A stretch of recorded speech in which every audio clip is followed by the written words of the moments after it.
හරි පුතේ අයිබෝවන් සහ සුබ දවසක් හැමෝටම. පුතේ දවස් 6 MCQ පේපර් එකේ ප්‍රශ්න කීපයක් දාලා තියෙන ඔලන්ට පේපර් එකක්. අන්නේ පේපර් එක ගන්න මුලින්ම අතට හැමෝම. හරි. පුතේ දාලා තියෙන දවස් 6 පේපර් එකේ මෙන්න මේ ප්‍රශ්න එක ප්‍රශ්නාංක 17 දවස් 6 පේපර් එකේ ප්‍රශ්නාංක 23 ප්‍රශ්නාංක 24 ප්‍රශ්නාංක 25 ප්‍රශ්නාංක 27 කියන ටික තමයි අද දවස් 10 දින වලට සාකච්ඡා කරන්නේ. මේ පේපර් එකේ print out එකක් ගන්න ඇති. මම උගලා දෙම ප්‍රශ්න ටික වෙනම ඒක ළඟට ගන්න තික්මන් කරලා ආයි ගන්න ප්‍රශ්න ටික 2006 පේපර් එකේ 17 23 24 25 27 කියන ප්‍රශ්න ටික තමයි සාකච්ඡා කරන්නේ. හරි. පළවෙනි ප්‍රශ්නේ කියන පුතේ යාන්ත්‍රික තරංගයක් මාධ්‍යයක් තුළ ප්‍රචාරණය වන විට තරංගයෙහි ශක්තිය ක්‍රමෙන් හානි වේ. හරිද? ක්‍රමෙන් හානි වේ. මේ නිසා ක්‍රමෙන් තරංගෙහි මොකක්ද අඩු වෙන්නේ? අඩු වේ. වේගය අඩු වේ කියලා කියනවා, විස්තර අඩු වේ කියලා කියනවා, සංඛ්‍යාත අඩු වේ කියලා කියනවා, තරංග ආයාමය අඩු වේ කියලා කියනවා, තරංග ආයාමය වැඩි වේ කියලා කියනවා. ඕකේ මොකක්ද අහන්නේ අපේ හරි උත්තරේ. හරි ආන්සර් මොකක්ද කියලා අහන්න. ඔතේ තරංග ආයාමයත් එක්ක මේ ශක්තියත් එක්ක මොකද සම්බන්ධයක් තියෙන්නේ? අපි දැන් පුතේ සම්බන්ධයක් තියෙන දෝලනා තරංග පාඩම කතා කරා. ශක්තිය කියන එක මේ කතා කරන්නේ 2006 A level paper එකේ 2006 A level paper එකේ 17 වෙනි ගාන 17 වෙනි MCQ එක. ශක්තිය සමානුපාතික වෙන්නේ පුතේ විස්තරයේ වර්ගයට. ශක්තිය සමානුපාතික වෙන්නේ විස්තරයේ වර්ගයට. විස්තරයේ තියෙනවනේ. අන්නේ විස්තරයේ වර්ගයට තමයි සමානුපාතික වෙන්නේ. හරිද? ශක්තිය සමානුපාතික වෙන පුතේ විස්තරයේ වර්ගයට. අන්න ඉක්මන් කරලා මෙන්න මේක ලියලා කොටු කරගන්න ලස්සනට. මේක ලියපුවේ කොටු කරගන්න ලස්සනට. එහෙනම් කාමත රඳාපතේ දැන් ශක්තිය අඩු වෙනවා නම් මොකක්ද අඩු වෙන්න ඕන? විස්තර දැන් පුතේ අඩු වෙන්න ඕන. ශක්තිය අඩු වෙනවා පුතේ විස්තර අඩු වෙන්න ඕන. ඔක තමයි උත්තරේ. එහෙනම් උත්තරේ අංක 2 විස්තරය අඩු වෙයි. මොකද ශක්තිය සමානුපාතික වෙන්නේ විස්තරයේ වර්ගයට නිසා ශක්තිය අඩු වෙනකොට ශක්තිය හානි වෙයි කියලා කියනවනේ පුතේ. ඒ කියන්නේ ශක්තිය අඩු වෙනවනේ. යටිලා කරන පුතේ ශක්තිය හානි වෙයි කියන වචනේ. ශක්තිය හානි වෙයි වචනේ ටිකක් ගන්න. එතන ලියන්න ශක්තිය අඩු වෙයි කියලා. එතන ලියන්න පුතේ ශක්තිය අඩු වෙයි කියලා. එහෙනම් ශක්තිය හානි වීමක් කියන්නේ ශක්තිය අඩු වීමක්. එහෙනම් අපි දන්නවා ශක්තිය සමානුපාතික වෙන්නේ විස්තරයේ වර්ගයට. එහෙනම් ශක්තිය අඩු වෙනවා කියන්නේ පුතේ විස්තරයත් අඩු වෙන්න ඕන. ශක්තිය අඩු වෙනවා කියන්නේ පුතේ විස්තරයත් අඩු වෙන්න ඕන. පැහැදිලිද? ශක්තිය අඩු වෙනවා කියන්නේ විස්තරයත් අඩු වෙන්න ඕන. හරි ඉක්මන් කරමු ඒක ලියා ගන්න. වැදගත් කාරණා ටික. ඊට පස්සේ න පුතේ 2000 ඒක එතනින් එහා ගානක් නෑ. හරිද? මහා ලොකු දේවල් නෑ පුතේ ඔකේ. පුංචි දේවල් තියෙන්නේ. ඊට පස්සේ න පුතේ 2006 අපේ ටියුට් ප්‍රශ්නේ නම් පේපර් එකේ නම් දෙවෙනි ප්‍රශ්නේ. එහෙම නැත්නම් පුතේ 2006 පේපර් එකේ 23 වෙනි ප්‍රශ්නේ.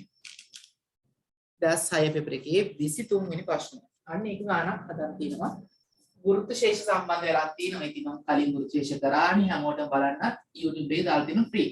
ඕනෙට බලන්න පුළුවන් ගිහිල්ලා. 2006 පේපර් එකේ පුතේ 23 වෙනි ප්‍රශ්නේ නැත්නම් අපේ ටියුට් එකේ නම් දෙවෙනි ප්‍රශ්නේ. හරි මේ බලන්න. රූපයේ දැක්වෙන පරිදි ස්කන්ධයේ සිම්බල් MA හා MB වූ A හා B චන්ද්‍රිකා දෙකක් පිළිවෙලින් VA හා VB වේග සහිතව P නම් රහයක් වටා වෘත්තාකාර කක්ෂ දෙක ගමන් කරයි. VA හා VB වේග සහිතව වෘත්තාකාර කක්ෂ දෙක ගමන් කරයි කියලා කියනවා. කක්ෂවල අරයන් පිළිවෙලින් R සහ 2R වේ. අපෙන් අහන්නේ VA බෙදීම VB අනුපාතය වන්නේ. මේක ගුරුත්ව ශේෂ්ත්‍රත් සම්බන්ධ ගන්න. හරි. මෙන්න මෙහෙම තමයි රූපසාර දෙන්න තියෙන්නේ. මේ තමයි කියන P කියන ග්‍රහලෝකය. මේ ග්‍රහලෝකය වටා චන්ද්‍රිකා දෙකක් ගමන් කරනවා කියලා ගන්න කියනවා. හරිද? අපි ගමුතේ මේ කියන ග්‍රහලෝකයේ ස්කන්ධය කැපිටල් M කියලා ගමු. ඒ චන්ද්‍රිකාව යන්නේ පුතේ අරය සිම්පල් R වෙච්ච පතේක. කැපිටල් A චන්ද්‍රිකාව යන්නේ අරය සිම්පල් R වෙච්ච පතේක. එයාගේ වේගය VA කියලා ගන්න කියන්නේ. B කියන චන්ද්‍රිකාව යන පුතේ අරය B කැපිටල් B කියන චන්ද්‍රිකාව මේ තියෙන්නේ. එයා යන්නේ 2R වෙච්ච පතේක. එයාගේ වේගය ගන්න කියන පුතේ VB කියලා. දැන් මෙතන ස්කන්ධය මොකද්ද? MA නේ. මෙතන ස්කන්ධ පුතේ MB නේ. අන්න ඉක්මන් කරලා ලස්සනට හරිද? ඔය දීපු රූප සටහනෙන් පුතේ පැත්තෙන් ඔක ඇඳ ගන්න. එහෙම නැත්නම් මේ පේපර් එක ගත්තේ නැති ළමයි කියනවා ඉක්මන් කරලා පුතේ මේක ලස්සනට තමන් ප්‍රශ්නයකට ඇඳ ගන්න. මොකද අපි ළමයි දන්නවා ප්‍රශ්නයක් කරනකොට මොකද කරන්නේ? ඉරක් ගහලා වෙන් කරලා තමයි මේ දෙවෙනි ප්‍රශ්නේ නැත්තේ. එහෙම නැත්නම් 16 පේපර් එකේ 23 වෙනි ප්‍රශ්නේ. හරිද? ඉරක් ගහලා වෙන් කරලා තමයි මෙතන එන්නේ. හරි. ඉක්මන් කරන් පුතේ ලස්සනට ඇඳ ගන්න. කම්මැලි වෙන්න එපා හරිද? කම්මැලි නැතුව ලස්සනට ඇඳ ගන්න රූප සටහන. දැන් මගේ වෘත්තේ හැදෙන්නේ නැහැ. මට උඩ දීලා තියෙන රූප සටහන. හරි. මේ බලන්න මෙහෙම එකක් තියෙනවා. දැන් මෙන්න මෙහෙම එකන්නේ. මෙයාගේ ස්කන්ධ කැපිල්ලෙන් කියලා මම ගත්තා. මෙයාගේ ස්කන්ධ MA කියලා ගන්න කිව්වා. හරිද? එනකොට මේ චන්ද්‍රිකාවට මේ කක්ෂය ඔස්සේ ගමන් කිරීම සඳහා චන්ද්‍රිකාවට කක්ෂය ඔස්සේ ගමන් කිරීම සඳහා අවශ්‍ය වන කේන්ද්‍ර විසාරි බලයක් අනිවාර්යයෙන් පුතේ. අනිවාර්යෙන් කේන්ද්‍ර විසාරි බලයක් අවශ්‍යයි. අන්නේ කේන්ද්‍ර විසාරි බලය ලබා ගන්නේ මේ දෙන්න අතර ක්‍රියා කරන ගුරුත්වාකර්ෂණ බලය හේතු කරගෙන. පැහැදිලිද? මෙයා පුතේ වෘත්‍යාර්ථය දෙන්න අනිවාර්යෙන් කේන්ද්‍ර විසාරි බලය තිබිය යුතුමයි. කේන්ද්‍ර විසාරි බලය තිබිය යුතුමයි. ඒ අවශ්‍ය කේන්ද්‍ර විසාරි බලය ලබා ගන්නේ මේ දෙන්න අතර ක්‍රියා කරන ගුරුත්වාකර්ෂණ බලය උපයෝගී කරගෙන. හරිද? ලස්සන ලියා ගන්න තරුවක් දාලා යන පළවෙනි කාරණාව යම්කිසි වස්තුවක් වෘත්ත චලිතයක ගමන් කරයි නම් යම්කිසි වස්තුවක් වෘත්ත චලිතයක ගමන් කරයි නම් යම්කිසි වස්තුවක් වෘත්ත චලිතයක ගමන් කරයි නම්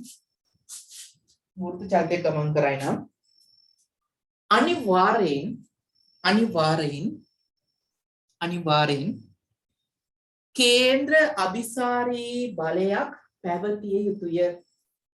අනිවාර්යෙන් කේන්ද්‍ර අபிසාරී බලයක් පැවතිය යුතුය. කේන්ද්‍ර අபிසාරී බලයක් පැවතිය යුතුය.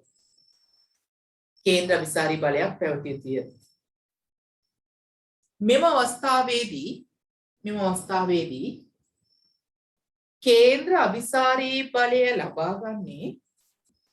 කේන්ද්‍ර අபிසාරී බලය ලබා ගන්නේ ඊළඟ කාරණාව කේන්ද්‍ර අபிසාරී බලය ලබා ගන්නේ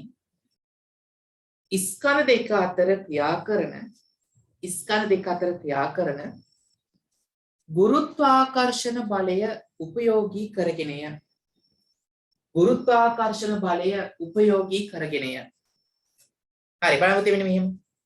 මෙන්න මේ කියන ග්‍රහලෝකය ස්කන්ධේ කැපිලෙම් මේ කියන ග්‍රහලෝකයේ ස්කන්ධෙ පුතේ සිම්පල් එම්මෙන් එහෙනම් උන් දෙක අතර මොකද ක්‍රියා කරන්නේ?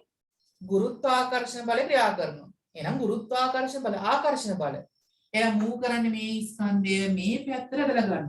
අපි පුතේ මෙන්න මෙතන ඔය ක්‍රියා කරන ගුරුත්වාකර්ෂණ බලය FA කියලා ගමු. අන්න පුතේ ඉක්මන් කරලා ලස්සන දානින්න මේක FA කියලා. කම්මැලි වෙන්නේ නැතුව. පොඩ්ඩක් කම්මැලි වෙන්න එපා හරිද? ලස්සන දානින්න FA කියලා මෙතන ගුරුත්වාකර්ෂණ බලය FA. එහෙනම් මෙතන ක්‍රියා කරන ගුරුත්වාකර්ෂණ බලය පුතේ අපි දාගමු FP කියලා. අන්න ඒකත් ලස්සන කියන්නත් FP කියලා. ඒ ස්කන්ධක ක්‍රියා කරන ආකර්ෂණ බලනේ ගුරුත්වාකර්ෂණ බලය. එහෙනම් පුතේ නිව්ටන් කිව්වා මෙයා නැත්නම් නිව්ටන් හොයාගත්ත මේ සඳහා ප්‍රකාශනයක්. යම්කිසි ස්කන්ධයක් අතර ක්‍රියා කරන ගුරුත්වාකර්ෂණ බලය කේන්ද්‍ර විසාර බලය දැන් මම ගුරුත්වාකර්ෂණ බලය උපයෝග කරගෙන ලබා ගන්නවයි කියලා. ක්‍රියා කරන ගුරුත්වාකර්ෂණ බලය පුතේ සමානයි G කියන්නේ නියතයක් සර්වතර නියතයක් ඒ නිශ්චිත නියතයක් පුතේ ස්කන්ධ දෙකේ ගුණිතය බෙදෙනවා ඒ දෙක අතර තියෙන දුරේ වර්ගය. හරිද? යම්කිසි වස්තුවක් අතර ස්කන්ධ දෙකක් අතර ක්‍රියා කරන ගුරුත්වාකර්ෂණ බලන ප්‍රකාශනයේ තියෙන මොකද්ද? ස්කන්ධ දෙක වැඩි කරා G වලින් වැඩි කරා පුතේ G කියන්නේ නියතයක් ගුරුත්වාකර්ෂණ නියතයක් M1 M2 ස්කන්ධ දෙක වැඩි කරා බෙදුවා ඒ දෙක අතර තියෙන දුරේ වර්ගය. එහෙනම් මේ තමයි ගුරුත්වාකර්ෂණය නැත්නම් නිව්ටන් විසින් හොයාගත්ත නියමය අවසාන සමීකරණය ප්‍රකාශ කරා. අනුද ලස්සන ලියන තරුවක් දාලා ලියන ලස්සනට ස්කන්ධ දෙකක් අතර ලක්ෂ්‍ය ස්කන්ධ දෙකක් කියලා ඉවොක් කම නැහැ පුතේ. ස්කන්ධ දෙකක් අතර ක්‍රියා කරන ගුරුත්වාකර්ෂණ බලය ක්‍රියා කරන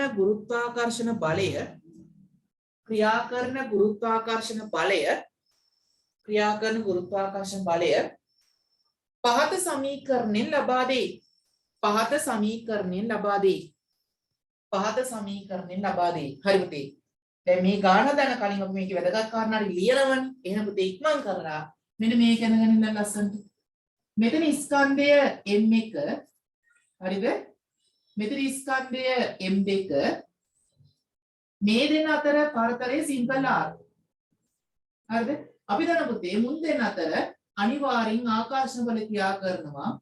අන්නේ ආකර්ෂණ බල තමයි ගුරුත්වාකර්ෂණ බලය කියන්නේ. මුද්දට ක්‍රියා කරන ආකර්ෂණ බල තමයි ගුරුත්වාකර්ෂණ බලය කියන්නේ. එහෙනම් ඔන්නෝම තියෙනවා නම් අපිට ප්‍රකාශනීය මේ විදිහට ලියා ගන්න පුළුවන්. ඉක්මන් කරලා පුතේ මේ රූප සැනගෙන ඊට පස්සේ මේ සමීකරණ ලියන්න ලස්සනට ලියා ගන්න ඕන. හරිද? කම්මැලි නම් වෙන්න එපා. කම්මැලිලා මේක කොට දාගන්න බෑ. මේවා හරි ලේසි ගන්න. හරිම සරල ගන්න පුතේ මේදී. හරි. දැන් ඔන්න ගුරුත්වාකර්ෂණ බලය හොයන ප්‍රකාශනයකුත් දැන් දන්නවා. දැන් මොකද කරන්නේ පුතේ? එහෙනම් දැන් මුන් දෙන්න යනවයි කියනනේ පුතේ වෘත්ති චලිතයක. මේ කියන වෘත්තාකාර මාර්ගේ ගමන් කරනවයි කියලා කියනවනේ. හරි. එහෙනම් කැපිටල් A කියන ස්කන්ධය අපිට දාන්න පුළුවන් කේන්ද්‍රයේ දෙසට F සමාන m. B කියන ස්කන්ධය දාන්න පුළුවන් පුතේ අපිට කේන්ද්‍රයේ දෙසට F සමාන m. ඔන්න ඕක දැම්මනම් අපිට උත්තරයක් කරා යන්න පුළුවන්. එනකොට දාන්න තරුවක් දාලියමු. පළවෙනි තරුව දාලියමු පුතේ. කැපිටල් A ස්කන්ධයට රතු පාට වැලියුවක් කමක් නැහැ. කැපිටල් A ස්කන්ධයට කේන්ද්‍රය දෙසට F සමානයි ma යොදමු. කේන්ද්‍රයේ දෙසට F සමානයි ma යොදමු. F සමානයි ma යොදමු. හරි පුතේ. මොකද කරන්නේ දැන්? එහෙනම් මෙන්න මේ කියන Aට දානවා F සමානයි ma. දැන් F කියන්නේ මොකද පුතේ? ගුරුත්වාකර්ෂණ බලය. කොහොමද හොයන්නේ? මේ තියෙන ස්කන්ධ එක එන මුන් දෙක වැඩි කරමු. G කියන්නේ නියතයක්. හරිද? G කියන්නේ නියතයක්. අනේ ගුරුත්වාකර්ෂණ බලය පුතේ බලන්න. එන මෙතන FA වාරය සමානයි. ස්කන්ධය කියන්නේ පුතේ මෙතන MA. A කියන්නේ පුතේ කේන්ද්‍ර අභිසාරී ත්වරණය. එහෙනම් මේක අපිට දීලා තියෙන්නේ ස්පර්ශීය වේගයනේ. එහෙනම් කේන්ද්‍ර අභිසාරී ත්වරණය හොයන්න පුළුවන් සමීකරණ දෙකක් තියෙනවා. මොකද පුතේ සමීකරණ දෙක? එකක් තමයි r ඔමෙගා වර්ග. අනිත් එක තමයි පුතේ v වර්ග බෙදීම r. දැන් අපි මොකද පාවිච්චි කරන්නේ? r ඔමෙගා වර්ගද ගන්නෙ නැත්නම් v වර්ග බෙදීම r ද ගන්නෙ? පැහැදිලි පුතේ? මෙතන ඔමෙගා කියලා එකක් දන්නේ නැහැ. එහෙනම් අපි දන්නේ v කියන එකනේ. එහෙනම් අපිට ගන්න වෙන්නේ v වර්ග බෙදීම r කියන සමීකරණය. එහෙනම් පුතේ මම මෙතන දානවා කේන්ද්‍ර විසාරී ත්වරණය කියන්නේ මේකින් යනවා. මෙන්න මේකත් උන පැතිරිල්ල කොටු කරගන්න ලස්සනට. කේන්ද්‍ර විසාරී ත්වරණය කියන පුතේ v වර්ග එහෙනම් va වර්ග බෙදී මේ දෙක අතර පරතරය සිම්පල් R. දැන් මේ සමීකරණ අනුව පුතේ මම මේක ආදේශ කරනවා. බලන්න. ස්කන්ධයක් බලන්න G කියන්නේ නියතයක්. ස්කන්ධයක මොකද බලන්න පුතේ? මෙතන කැපිටල් M, මෙතන සිම්පල් M. M වාරයක් සිම්පල් M. බෙදීම මෙතන පුතේ පරතරය R නේ. R වර්ග සමානයි MA VA වර්ග බෙදීම සිම්පල් R. එන පුතේ මෙතන තියෙන MA ට මෙතන තියෙන MA කැපෙනවා. මේ තියෙන R ට මේ තියෙන R එකක් කැපෙනවා. එහෙනම් VA වර්ග සමානයි GM බෙදීම සිම්පල් R. මේක පුතේ අංක 1. එක අංක 1. හරිද? අනිත් ඉක්මන් කරලා මෙතනට වෙනකන් ලස්සන ලියා ගන්න. ලියාගත්ත ළමයි ටික දැන් B කියන ස්කන්ධයට දාන්න කේන්ද්‍ර දෙසට සමානයි මේ. ඉක්මන් කර කම්මෙල් නම් වෙන්න එපා පොඩ්ඩක්. හරිද? මෙතනට එනකන් හදාගත්ත ළමයි ඉක්මන් කරලා B කියන ස්කන්ධ දාපන් කේන්ද්‍ර දෙසට සමානයි මේ. හරි සරලයි උත්තරේ එකම ගන්න පුළුවන්. හරිද? බලමු පුතේ B කියන ස්කන්ධය මොකක්ද දාන්නේ? B කියන ස්කන්ධයට දාන පුතේ කේන්ද්‍රයේ F සමාන ma. එයාමක ක්‍රියා කරන ගුරුත්වාකර්ෂණ බල FB. ස්කන්ධ MB වාරයක් කේන්ද්‍ර විසාර කරන පුතේ V වර්ග බෙදීම R. එහෙනම් මෙතන පුතේ VB වර්ග බෙදීම R. VB වර්ග බෙදීම R. FB කියන්නේ මොකද්ද? අන්න අර මේක දිහා බලන්න ලියනවා. G වාරයක් ස්කන්ධ දෙකේ ගුණිතය. කැපිටල් M වාරයක් සිම්පල් MB බෙදීම මෙතන පුතේ දෙන්න අතර පරතරය දැන් Rද? නෑ R නෙමේ 2R. එහෙනම් පුතේ 2R වල වර්ගය 2R වල වර්ගය සමානයි පුතේ. මෙතන එනවා මෙතන බලන්න MB බෙදී මේක පොඩ වරදලා තියෙන්නේ R නෙමේ R දැන් 2R වෙනවා. මෙතන 2R වෙනවා. මෙතන පුතේ MB වාරයක් VB වර්ග බෙදීම මෙතන 2R කියලා. එහෙනම් මේ 2Rට මේ 2R කැපෙනවා. මේ MBට මේ MB කැපෙනවා. එහෙනම් මෙතන එනවා පුතේ VB වර්ග සමානයි G M බෙදීම 2R කියලා. එහෙනම් මූ ගන්නවම අංක 2 කියලා. එයා ගන්නවම අංක 2 කියලා. දැන් අපෙන් මොකක්ද අහන්නේ? අපෙන් අහන්නේ පුතේ VA බෙදීම VB අනුපාතය. VA බෙදීම VB අනුපාතය අපෙන් අහන්නේ. එහෙනම් VA බෙදීම VB අනුපාතය කියන මොකක්ද? එහෙනම් එක සමීකරණය බෙදන්න තියෙන්නේ දෙකෙන්. එන එක දෙකෙන් බෙදුනම උත්තරේ එනවා. එහෙනම් දැන් කරන් තියෙන්නේ එක සමීකරණය බෙදවනවා. දෙක සමීකරණ. එහෙනම් එකේ නා පුතේ VA වර්ග කියලා දෙකේ නා පුතේ VB වර්ග කියලා සමානයි. එකේ වරවංගන තියෙන්නේ G M බෙදීම R. දෙකේ එන පුතේ G M බෙදීම 2R. එහෙනම් මේ GM ට මේ GM කැපෙනවා. මේ R ට මේ R කැපෙනවා. එහෙනම් පුතේ මේ කැට දෙකට ගියන් පස්සේ දෙකක් එනවා. එහෙනම් මේ ඉන්නේ VA බෙදීම VB මෙතන වර්ගය නිසා පුතේ මම වර්ගයට දාගන්නම් සමානයි 2යි. එහෙනම් VA බෙදීම VB සමාන පුතේ වර්ගමූල 2යි. එහෙනම් මුන් දෙන අතර අනුපාතය ඔන්න ඕක මූල 2යි. මූල 2යි. එන බලන්න උත්තරය අංක 3 නේද? මම පුතේ කොච්චර සරල උත්තරේ බලන්න කියලා. දැන් ළමයි මේවත් අමාරුයි කියනවා. හරිද? මේවත් අමාරුයි කියලා ළමයි පිරිසක් ඉන්නවා. මෙච්චර මේ සරල උත්තර ඇවිල්ලා. ඔය කතාවලත් අපි ටියුට් එකේ නම් දෙවෙනි ප්‍රශ්නය. එහෙම නැත්නම් 2006 පේපර් එකේ ප්‍රශ්න ටික මේ දාලා තින්නේ 23 වෙනි ප්‍රශ්නය කතා කරා. 2006 පේපර් එකේ 23 වෙනි ප්‍රශ්න. 2006 පේපර් එකේ 23 වෙනි ප්‍රශ්න. හරිද? ඊට පස්සේ පුතේ එන්න 3 වෙනි ප්‍රශ්නෙට. මේ ලියාගෙන ඉක්මන් කරලා ලියාගෙන යටින් ඉරක් ගහලා වෙන් කර ගන්න ඕනේ. MCQ කරන්න වෙන පොතක් තියෙනවන්නේ. දැන් පන්තියේ එන ළමයි කියන මම බලනවා පොත. ඔය පොතේ නැතුව නම් පන්තියේ එන්න එපා. හරිද? ඔය පොත අරන්ම තමයි පන්තියේ එන්න ඕනේ පුතේ. විසික පන්තියේ ළමයිට. දැන් දුර පළාත් ළමයිගේ මට බලන්න බැහැනේ. ඒතර අනිවාර්යයෙන් පුතේ පිටුවසේ සියාපතක් තියාගෙන මේක ලියා ගන්න ඕන. එහෙම නැත්තම් මේක කරන්න බෑ. හරිද? අපරාධයෙන් තමයි මහන්සියේ ප්‍රතිඵලයක් නැතුනොත්.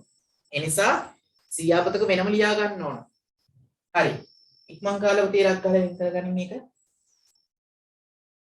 දැන් නත්තල්නි වඩව කමන මම අතිරේක දවසක් දානවා අපෝ 22 ළමයින්ට.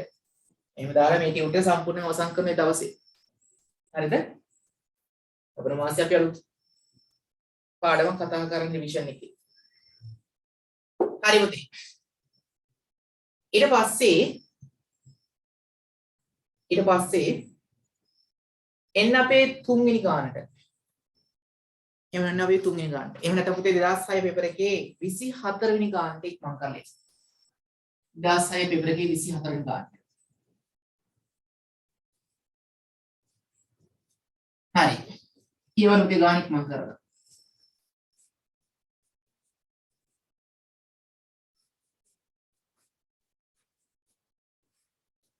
හරිද? අපි කතා කරන්නේ 2006 පේපරේ MCQ පේපර් එක. 2006 A level එකේ MCQ පේපර් එක දැන් උදේ කතා කරන්නේ. ඒකේ 24 වෙනි ගාන තමයි මේ යන්නේ. ඒ වෙනත පුතේ අපේ පේපර් එකේ නම් 3 වෙනි ගාන. පේපර් එකේ නම් 3 වෙනි ගාන. හරි. විශාල ගුවන් යානයක් 500යි km සිට 550ක් දක්වාද රවුන්ඩ් තියෙන කතාව. එහෙනම් මෙන්න මේක රවුන්ඩ් කරන්නේ.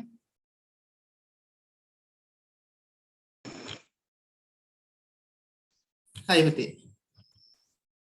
හරිද? බලන්න.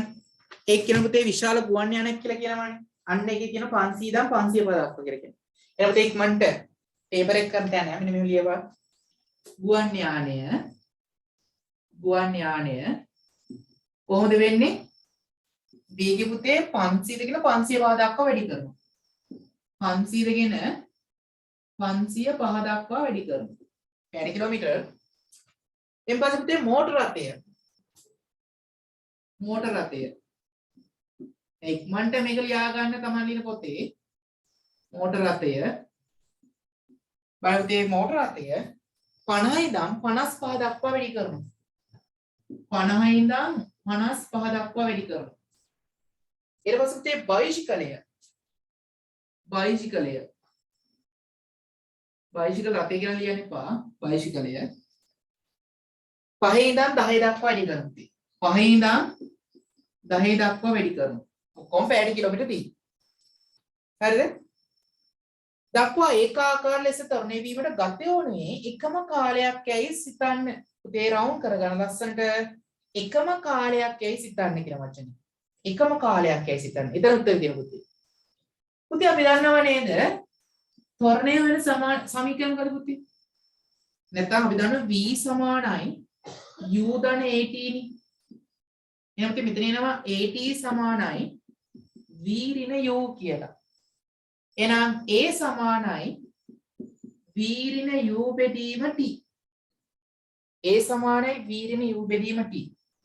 එහෙනම් පුතේ හොඳට බලන්න v කියන්නේ අවසාන ප්‍රවේගය, u කියන ආරම්භ ප්‍රවේගය, t කියන්නේ කාලය. එහෙනම් මෙතන බලන්න 500 කියන 505 වීම සඳහා ගත වෙච්ච කාලය t. 50 ඉඳන් 55 වීම සඳහා ගත වෙච්ච කාලය t. 5 ඉඳන් 10 වීම සඳහා ගත වෙච්ච කාලය t. එහෙනම් පුතේ මේ බලන්න මේකේ ගුවන් යානය ගත්තොත් අවසාන ප්‍රවේගය 505යි, ආරම්භ ප්‍රවේගය 500යි. 505න් 500ක් ගියන් පස්සේ කීයද? වෙනස 5යි t වලින් බෙදුවා. එහෙනම් පුතේ ගුවන් යානයේ ත්වරණය මම ඒක කියලා ගත්තොත් අන්න 505 ඍණ 500 බෙදීම t. ඒ කියන්නේ පුතේ 5 බෙදීම t. 5 බෙදීම t. ඊට පස්සේ මම ගන්න පුතේ මෝටර රථයේ ත්වරණය මම ඒ දෙක කියලා ගන්නවා. අවසාන ප්‍රවේගය 55යි, ආරම්භ ප්‍රවේගය 50 බෙදීම t. එහෙනම් මෙතන පුතේ සමානයි 5 බෙදීම t කියලා එකෙත් තියෙනවා. බයිසිකලයේ ත්වරණය a3 කියලා ගත්තොත් a3 සමානයි පුතේ 10 ඍණ 5 බෙදීම t. ඒ කියන්නේ 5 බෙදීම t. එහෙනම් මොකද වෙන්නේ? මේ කට්ටියගේ ප්‍රවේග වෙනස බෙදීම කාලය ඇයි එකම කාලය කියලා ගන්න කියනවා. ප්‍රවේග කොච්චර විශාලව පුතේ ප්‍රවේග වෙනස සමානයිනේ. මේ t කාලයේදී මෙයාගේ වෙන තියෙන්නේ 5කින්. මෙයාගේ 5කින්, මෙයාගේ 5කින්.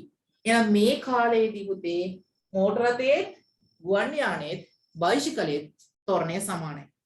එහෙනම් පුතේ මේ තුනම සමාන බලන්න. සියල්ලේම ත්වරණ එකම වේ. ආන්න පුතේ හරි ඒක උත්තරේ. ඒ කියන එක හරි. බයිසිකලයේ ඉහත කාල පරාසය තුළ ගමන් කරන එක සමාන දුරවල් වේ. වැරදි. ඉහත සියල්ල පුතේ සමාන දුර ගමන් කරන්නේ නැහැ. මෙයාගේ වේගය 500යි ඉඳන් 505 දක්වා. පැය කිලෝමීටර් 500ක් යනවා. නේද? 505 දක්වා දුර ගමන් කරන දුර ගොඩක් වැඩි. මෙයා ඊට වඩා අඩුයි. මෙයා ඊටත් වඩා අඩුයි. එහෙනම් දුරවල් වෙනස්. B වැරදි. C බලන්න පුතේ. එකකේ ත්වරණය සඳහා යොදන බල එකම වේ. වැරදිනේ පුතේ. එහෙම වෙන්න බෑනේ. ත්වරණ සමාන උනේ කියලායි මෙයාගේ ස්කන්ධය වෙනස් නේ. මෙයාගේ ස්කන්ධ තව එකක් නේ. මෙයාගේ තව ස්කන්ධයක්. x සමාන m නේ අපි දාන්නේ. ඒතර x සමාන m දානකොට ත්වරණ සමාන වුණා පුතේ. ස්කන්ධය වෙනස් නිසා අනිවාර්යෙන් බල වෙනස්. එන පුතේ තුන්වෙනි එකට C ප්‍රකාශ කරලා ලියාගන්න මෙන්න මෙහිම පේපර් එකේම x සමාන m ට අනුව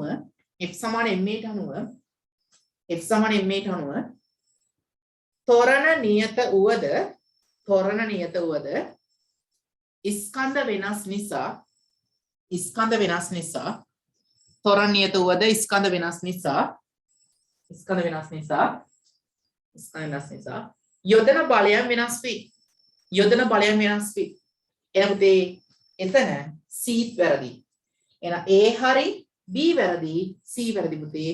එහෙනම් අපි අහන්නේ සත්‍ය ප්‍රකාශන තමයි අපි අහන්නේ වාක්‍ය අහන්නේ ඒ පමණක් සත්‍ය වේ. එහෙනම් පුතේ පිළිතුරු අංක 1 ඒ පමණක් සත්‍ය වේ. පිළිතුරු අංක 1 ඒ පමණක් සත්‍ය වේ. හරිද? කොච්චර සරලද මේව නේද පුතේ? කොච්චර ලේසි මේ කාරණා ටික. හරිම ලේසියව තියෙන්නේ. හරි. ඊට පස්සේ පුතේ පේපර් එකේ 4 වෙනි ප්‍රශ්නෙට ඉක්මන් කරලා මේක ලියාගෙන ලස්සනට ඉරක් ගහලා වෙන් කරගන්න. ඉරක් ගහලා වෙන් කරගන්න. හරිද? ඊට පස්සේ නෝ 4 වෙනි ප්‍රශ්නෙට එහෙම නැත්නම් අපි 2006 පේපර් එක ගත්තොත් පුතේ 25 වෙනි ප්‍රශ්නේ. 4 වෙනි ප්‍රශ්නේ නෝ පුතේ එහෙම නැත්නම් අපි 2006 පේපර් එකේ 25 වෙනි ප්‍රශ්නේ වෙනවා දෙන්න. 2006 පේපර් එකේ 25 වෙනි ප්‍රශ්නෙට. හරිද? 25 වෙනි ප්‍රශ්නේ නේද?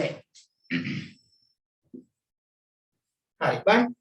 රූපේ වෙන්නේ නැති පරිමාපසන්තාවය ගැමා වූ ද්‍රව්‍යයක් රේඛීය ප්‍රසන්තාවය අල්ෆා වූ ද්‍රව්‍යයෙන් සාදා ඇති නලයක් තුල L0 දිගැති ද්‍රව කෙන්දක් සාදායි. L0 දිගැති ද්‍රව කෙන්දක් සාදායි. උෂ්ණත්වය එතන පුතේ වැදලා නැහැ වචනයක්. තීට ප්‍රමාණයකින් වෙන්නෝනේ. ඉහළ නැංගුවේ නම් කෙන්දේ දිග වනුයේ අලුත් දිග අපෙන් ගන්න පුතේ. දැන් මෙහෙමනේ නේද? දැන් පුතේ මෙතන රේඛීය ප්‍රසන්තාවයක් දෙලා තිනවා වීදුරු වල. ද්‍රවයේ පරිමාපසන්තාවයක් තියෙනවා. හරි. පුතේ මම රූපසහ පොඩ්ඩක් මෙන්න මේ අතර දා ගන්නවා. ඒතකොට මට ඕලන කියලා දෙන්න ලේසි. මෙන්න මෙහෙම තියෙනවා. මෙන්න මේ කියන ද්‍රවයේ දිග ද්‍රව කන්දේ දිග L0 ලු. ද්‍රව කන්දේ L0 ලු. අපි ගමු පුතේ මෙන්න මේ අවස්ථාවේදී මේ කියන නලයේ හරස්කර වර්ගඵලය A1 කියලා ගමු. හරස්කර වර්ගඵලය A1 A1 කියලා ගමු. ඊට පස්සේ පුතේ උෂ්ණත්වය මෙන්න මේ කියන එක නම් උෂ්ණත්වය වැඩි කරනවලු θ ප්‍රමාණයකින්. උෂ්ණත්වය වැඩි කරනකොට θ ප්‍රමාණයකින්. උෂ්ණත්වය θ ප්‍රමාණය වැඩි කරාට පස්සේ අපෙන් අහන්නේ මෙන්න මේ කෙන්දේ දිග අහන්නේ. එහෙනම් පුතේ මම කෙන්දේ දිග L කියලා ගන්නවා. දැන් මොකද වෙන්නේ? මෙයාගේ වර්ගඵලයත් අනිවාර්යෙන් වැඩි වෙන්න බෑ ප්‍රසාරණය අයිපුතේ වීදුරු ප්‍රසාරණය යනවනේ. එහෙනම් වීදුරු ප්‍රසාරණය නිසා මෙයාගේ වර්ගඵලයත් අනිවාර්යෙන් වැඩි වෙනවා. දැන් වර්ගඵලය මම ගන්නවා A2 කියලා. දැන් වර්ගඵලය A2 කියලා ගන්නවා. පැහැදිලිද? ඊට පස්සේ පුතේ මෙන්න මෙයාගේ රේඛීය ප්‍රසන්නතාවයේ ඇල්ෆලු මෙයාගේ පරිමාප ප්‍රසන්නතාවයේ ගැමාලු. කොහොමද කියන්නේ? එහෙනම් මේ අවස්ථාවේ තියෙන පරිමාව කියන්නේ පුතේ දිග වැඩි කරන ද්‍රව කන්දේ පරිමාව කියන්නේ ද්‍රව කන්දේ දිග වැඩි කරන හරස්කර වර්ගඵලය. එහෙනම් මෙතන තියෙන පරිමාව V1 කියලා ගත්තොත් V1 සමාන නේද පුතේ L0 වාරයක් A1ට. මෙතන තියෙන ද්‍රව පරිමාව V2 කියලා ගත්තොත් V2 සමානයි පුතේ L වාරයක් A2ට. එහෙනම් මේ තියෙන්නේ අවස්ථා දෙකේදී තියෙන ද්‍රව පරිමාව. මේ තියෙන්නේ පුතේ අවස්ථා දෙකේදී තියෙන ද්‍රව පරිමාව ටික. පැහැදිලිද? අවස්ථා දෙකේ තියෙන ද්‍රව පරිමාණ ටික. දැන් මොකද කරන්නේ? එහෙනම් දැන් පුතේ මම කරන්නේ ද්‍රවයේ ප්‍රසාරණයට වෙලාව දින ලියා ගන්න. ද්‍රවයේ ප්‍රසාරණයට දැන් මොකද දාන්නේ? V2 සමානයි V1 වාරයක් එකදෙන ගැමා ඩෙල්ටා T දානවා. එහෙනම් V2 කියන්නේ පුතේ මේ තියෙන්නේ L වාරයක් A2 V1 කියන්නේ L0 වාරයක් A1 එක ධන ගැමා කියපුතේ ද්‍රවයේ පරිමාපස සම්මුණකය T ට කියපුතු උෂ්ණත්ව වෙනසනේ. එන උෂ්ණත්ව වෙනස T ටම තමයි ඩෙල්ටා T. එන මම මේක ගන්න එක කියලා. දැන් ඔයාලා බලන්න පුතේ මේකේ තියෙන විශේෂත්වය මොකක්ද? දැන් අපෙන් අහන්නේ L. දැන් A1 හා A2 ඒ කියන්නේ පුතේ නලයේ හරස්කර වර්ගඵල අතර සම්බන්ධයක් ආවා. දැන් එහෙනම් නලයට දාන්න ඕන ඔය තීන වර්ගඵල ප්‍රසාරණතා සම්බන්ධ සමීකරණය. එහෙනම් පුතේ වීදුරු නලයට දාන්න දැන් මේක දැන් ද්‍රවයට දැම්මේ. දැන් දානවා වීදුරු නලයට දානවා දැන් මොකක්ද දාන්නේ? A2 සමානයි. ඇයි A2 A1 ට සම්බන්ධ තියෙන්නේ? A1 වාරයක් එක ධන පුතේ අපි දුන්නේ රේඛීය ප්‍රසන්නතා සංගුණකයක් ඇල්ෆා කියලා. එහෙනම් වර්ගඵල ප්‍රසන්නතා සංගුණකයේ බීටා කියන්නේ ඒ වගේ දෙගුණයක්. එහෙනම් මෙතන බීටා වෙනකොට 2යි ඇල්ෆා කියලා දාන්න උෂ්ණදස තීටා. එහෙනම් මම මේක 2 කියලා ගන්නවා. එහෙනම් එක සමීකරණය දෙකෙන් බෙදුවා නම් පුතේ අපිට උත්තරයක් කරා යන්න පුළුවන්. එහෙනම් බලපන් දැන් මේ විදියට L වාරයක් A2 බෙදීම A2 සමානයි L නෝට් වාරයක් A1 බෙදීම A1 ඉතින් මෙතන එනවා 1 ධන ගැමා θ බෙදීම 1 ධන 2යි ඇල්ෆා θ A1 ට A1 A2 ට A2 කැමෙන පුතේ L සමානයි L නෝට් වාරයක් 1 ධන ගැමා θ බෙදීම 1 ධන 2යි ඇල්ෆා θ. එහෙනම් මේක තමයි ද්‍රව කන්දේ අලුත් දිග. එහෙම නැත්නම් ද්‍රව කන්දේ දිග. එහෙම උත්තරයක් තියෙන පුතේ. උත්තරය අංක 4. L නෝට් වාරය 1 ධන ඇල්ෆා θ බෙදීම 1 ධන 2යි ඇල්ෆා 1යි 1 ධන ගැමා θ බෙදීම 1 ධන 2යි ඇල්ෆා θ කියලා දෙන උත්තරේ අංක 4. පිළිතුරු අංක 4. එහෙනම් මේකට ඉන්නේ පුතේ පිළිතුරු අංක 4. පිළිතුරු අංක 4. හරි ඉක්මන් කරලා ලස්සන්ට ලියා ගන්න ඕක. ඉක්මන් කරපුතේ ලස්සන ලියාගෙන විනාඩියක් දෙකක් දෙන්න. ලස්සන ලියා ගන්න ඕක. කම්මැලි නැතුව වැඩ කරන්න. ඒක තමයි අංක 1. කම්මැලිනොත් පුතේ ආයි මුකුත්ම නැති වෙනවා. Tamanට තියෙන හැම දෙයක්ම නැතිනො කම්මැලි වුණොත් හරිද? ඒ නිසා ඉක්මන් කරලා පුතේ ඔය ටික ලියා ගන්න. ලියාගෙන යන් අපි පස්වෙනි ගානට පුතේ ඊළඟට මම හදන්නේ 6 පේපර් එකේ 27 වෙනි ගාන. විනාඩියක් දෙකක් දෙන්නම් ඔය ටික ලියා ගන්න ඉක්මන් කරලා ලස්සන. ලියලා ඉරක් ගාලා වෙන් කරගන්නත් ඕන පොතේ.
හරි පුතේ ඉක්මන් කරන්න.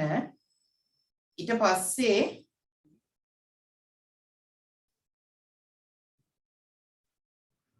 අපි ඊළඟ ගාන දන්න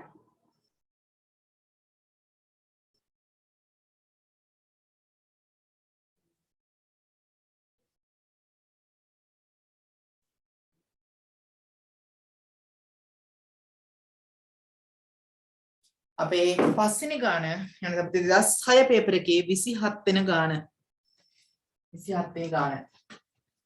හරි. එකක ආගන් වායුව හා අනිකේ නියොන් වායුව අඩංගු සිලින්ඩර දෙකක් එකම උෂ්ණත්වයේ තබා ඇතනම් පුතේ රවුන්ඩ් කරගන්න එකම උෂ්ණත්වයේ තබා ඇතනම් කියන වචනේ එකම උෂ්ණත්වයේ තබා ඇතනම් කියන වචන රවුන්ඩ් කරගන්න ලස්සනට. එන උෂ්ණත්ව සමානයි. හරිද? මේක තරගේ 2006 level paper එකේ අපේ ටියුට් එකේ නම් පස්වෙනි ගානේ නැත්නම් පුතේ 27 වෙනි ගාන පේපර් එකේ නම් 27 වෙනි ගාන. හරිද?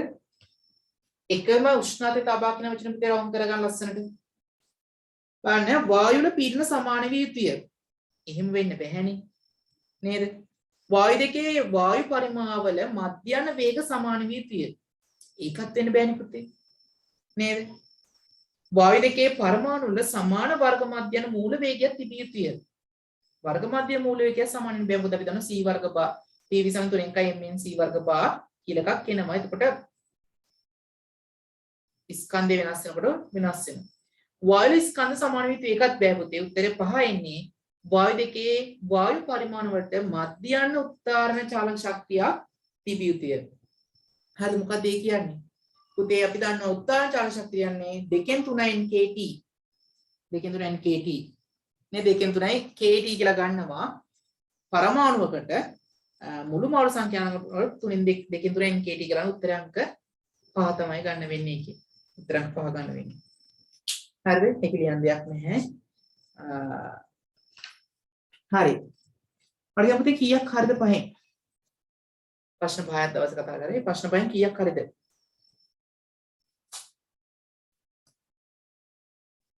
රෙකෝඩින්ග් එක මම නවත්තන්න මෙතනින් පුතේ. ඊපස්සේ ආයෙ රෙකෝඩින්ග් එකක් දානවා ප්‍රැක්ටිකල් ටික සාකච්ඡා කරන්න.